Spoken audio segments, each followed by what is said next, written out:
The essential question for this video: how can you determine the continuity of a function and identify any vertical asymptotes? It's this vertical asymptote idea we're going to look at in this video. In a previous video we looked at and studied continuity. We're going to build on that today in this video.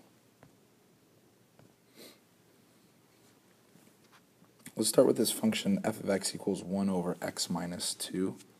And I've given you the graph here for this function. You can graph it in your calculator to see this actually is what the graph looks like.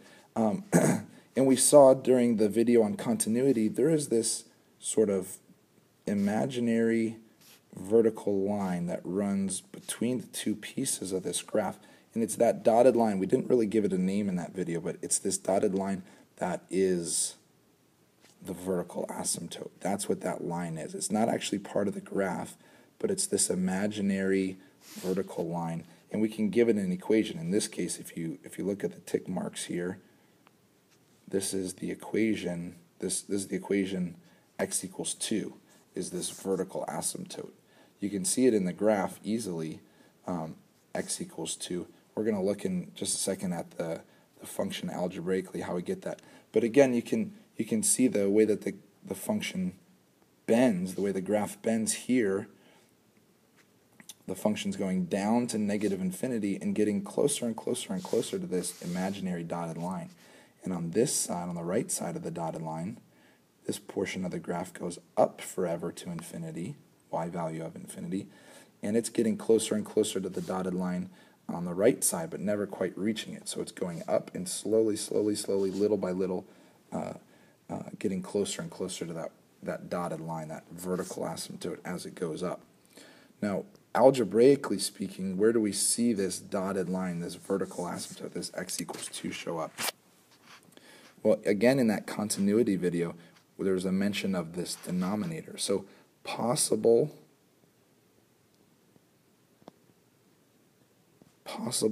vertical asymptotes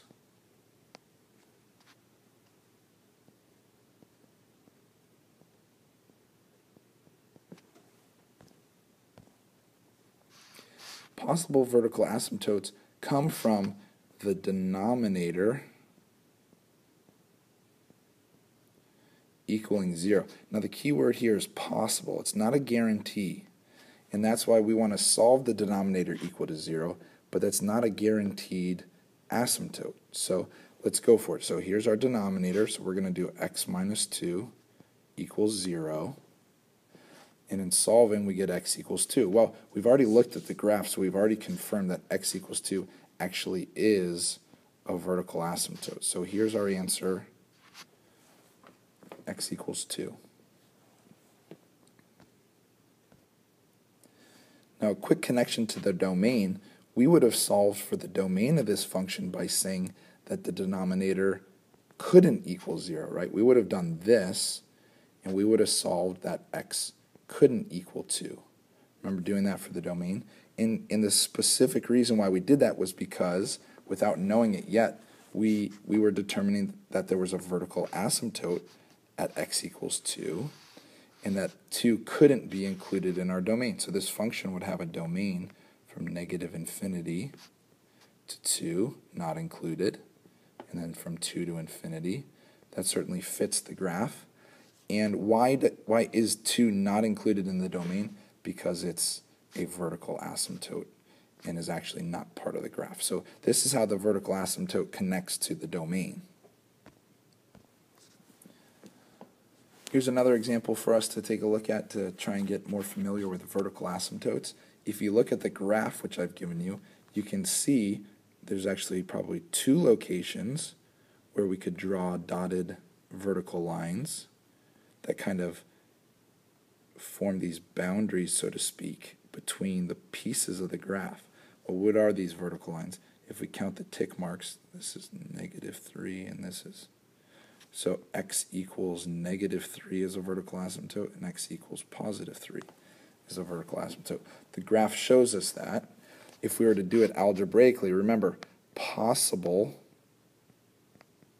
keyword, possible, vertical asymptotes. Where do those come from? The denominator equaling 0. So that's going to be 9 minus x squared, our denominator equaling 0.